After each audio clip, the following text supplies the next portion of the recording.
to discuss this crazy ride we're about to get on is Ali Vitale, NBC News Capitol Hill correspondent, Camila DeChalish, congressional reporter for The Washington Post, Juanita Tolliver, an MSNBC political analyst and host of the What a Day podcast, and Ashley Pratte Oates. She is an NBC Think contributor and former Republican. Welcome, ladies. I had to assemble an all-star lady panel to have this conversation, Ali. Okay, the streets had something to say.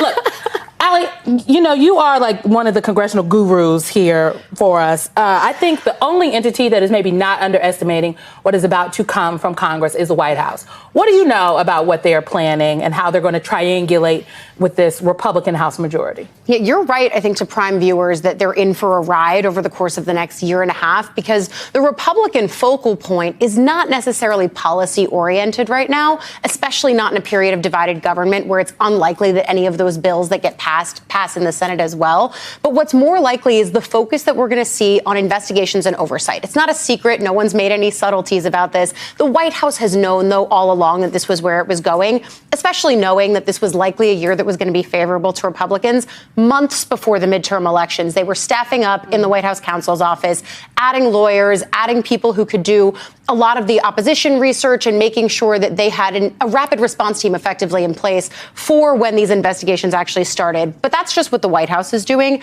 They're taking seriously, especially the inquiries that are going to be made into things like Hunter Biden's laptop, as well as things like the Afghanistan withdrawal, where COVID-19 funding money went. All of those are key pieces of the oversight puzzle that we're about to see House Republicans mount on the Hill. But then there are also outside groups that are going to be doing a lot of that rapid response as well. And so really what we're going to be seeing is a lot of real-time fact-checking from Democrats and the White House, and Republicans trying to continue pushing into oversight and investigation. So what about Trump? I mean, my least favorite topic, frankly. But how will his resistance to congressional subpoenas, which is something that he has a storied history, a track record of, how will that play into how Republicans are essentially moving in this upcoming Congress? But not just Trump, right? Because if you look at the January 6th Steve committee, Bannon, Mark Meadows, Navarro, Meadows, but also sitting Republican members who were subpoenaed by the January 6th committee who said, no, I'm not going to abide by a congressional subpoena.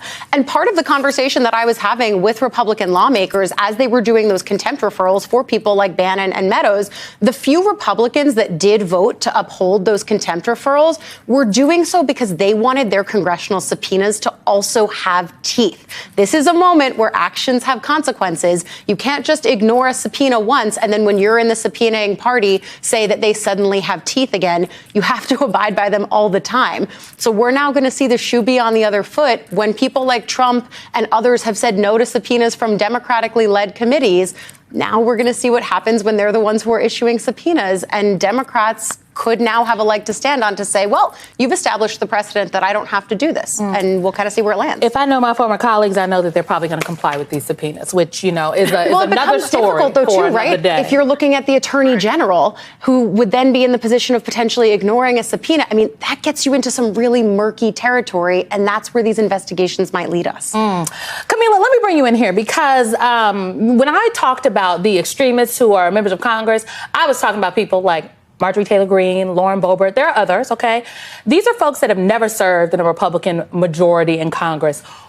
What do we think is on their little nasty agenda? Well, one thing that they said time and time again was that they really wanted, as Hunter Biden becoming a central focus, but also immigration and what Biden has done at the southern border. This is something that they've heavily criticized the Biden administration for, saying that they are not mitigating the flow of migrants trying to unlawfully enter the country. And so they've made it no secret that that's one of the biggest focuses that they want to really harp in on, and that is his immigration policies. And if they're really deterring migrants from coming to the border and really setting out policies to kind of detract people from coming. And, you know, I mean, I think immigration is definitely a thread people should be watching, not just as we move into this next Congress, but all next year. Immigration policy is a real issue. Unfortunately, we have been having a disingenuous debate I think in politics about it. I want to move to Georgia because runoffs are coming up on December 6th. And after a legal battle threatened to prevent early voting on Saturday in Georgia, voters in 24 counties cast ballots in the Senate runoff runoff. And again, that's between incumbent Senator Raphael Warnock and Republican challenger Herschel Walker. And according to the Secretary of State's office, y'all, more than 78,000 ballots were accepted yesterday. 78,000. To put that in perspective, that is almost double the margin of votes that separated the candidates in the general election. Ashley, these are amazing numbers. What should these signal for Republicans in the state, especially since they tried so hard to keep Saturday voting from going forward? Yeah, I think this says a lot because the majority of the reporting that I was seeing, too, was that there were students that were home for Thanksgiving break who were very excited about the opportunity to vote in person. And it would be my guess that many of those students are leaning toward Warnock in this race. There were also reports, too, about the absentee ballots from the midterms being delayed or late. So I really think this early voting initiative is very, very important to democracy in Georgia. And that's why, this lawsuit, I think, was won by the Warnock team. And that's why you're seeing such long lines at voting polls over a holiday weekend, which to me is extremely encouraging about the future of elections in our country, that so many young people were looking to turn out again over a holiday weekend. So to me, it's very encouraging that so many people showed up to vote this weekend. I mean, your point about young people is very well taken. If we look specifically at Fulton County in Georgia, it's a Democratic stronghold, and 18 to 24-year-olds, we're putting it up on the screen for folks, they had the third highest turnout in the county, behind only 50 to 54-year-olds and then 55 to 60-year-old voters.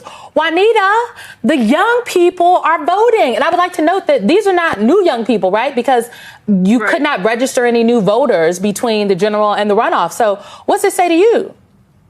It shows me that they know their power and they're ready to keep throwing their weight around. And you got to keep in mind that Georgia voters are probably tired, sick and tired of seeing these ads, seeing these campaign spots. I'm tired of the ads. For months, right? And so these young people are showing up and saying, look, we know we have a stake in this fight. We know our votes matter, and they're going to keep turning out. Once they get a taste of that power, once they get a taste of that ability to express their political will, they're not going to stop. And considering how young they are, they're going to be sticking around for years to come as Republicans continue to cap their appeal. They're never going to appeal to these young people with their policies. And so young people are turning up and largely, we can assume based on early voting numbers, supporting Democrats, just like they did in November. Yeah, I mean, we have to wait to see the final numbers, but I think you are right. There's something there. Georgia is so important. I'm doing a deep dive on my Peacock show. So we'll have a Peacock special all about Georgia that is coming out this week. So people need to tune in to MSNBC on Peacock. I want to talk about the child tax credit. And I have been trying to talk about this for a very long time, but the news, y'all. But there's a recent New York Times piece, and it highlighted growing pressure to revive the expanded child tax credit. Now, for people that don't remember, through the child tax credit, it cut child poverty in the United States by nearly half. There were efforts to make it permanent. It died in the Senate. I think that this is a policy that proved to be useful to working families. But you got a lot of pushback from Republicans, Ashley, on this point.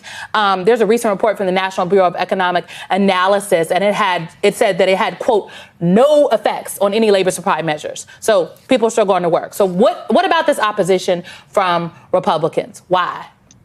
Well, because they say they support families, but they in fact do not. And they don't care about children once they've been born. And they would love to have you think that they are the party of family, but they are not. And this proves exactly that, because there is no reason as to why something like this could not be put in place permanently for families. Kids are expensive. I've got a 5-month-old at home. So if you're a family that, you're relying upon 2 or 3 jobs to make ends meet and you're still barely cutting it, something like this is going to help you tremendously. And when you looked at the reporting on this too, you definitely saw that this was helping families who just needed an extra leg up to feed their kids or to just make ends meet through their utility bills. But again, Republicans just are on the side of families, they say, but in reality, they aren't supportive of policies that do everything to help families. Camila, we have to go, but one word to describe what you're watching for this week in Congress or across the country? One thing I'm looking just to kind of see what Democrats are using as a strategy, what they really want to focus on now that Republicans are taking back control of the House. We know what Republicans want to focus on, but Democrats still behind the scenes are really trying to craft what their long-term strategy is to kind of take back control of the House in the years to come. All right. NBC's Ali Vitale, Camila DeChalis, Juanita Tolliver, and Ashley Pratte Oates, my Sunday Lady Avengers. Thank you all very much.